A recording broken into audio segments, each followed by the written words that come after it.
Ayan, tanghalian na binigay ng Diyos. Ayan, si Ate Dorcas. So, Ate Dorcas, kanta ka nga muna. Ah, kanta muna.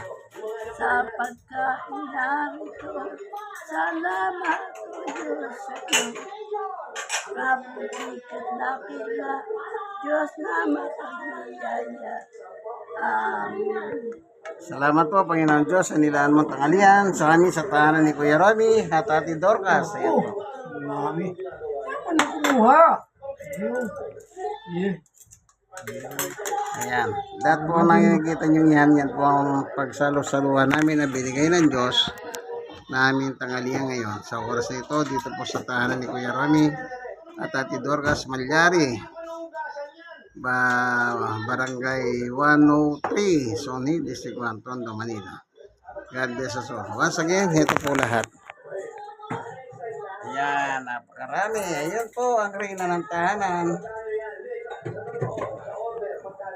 God bless us all po. Bye.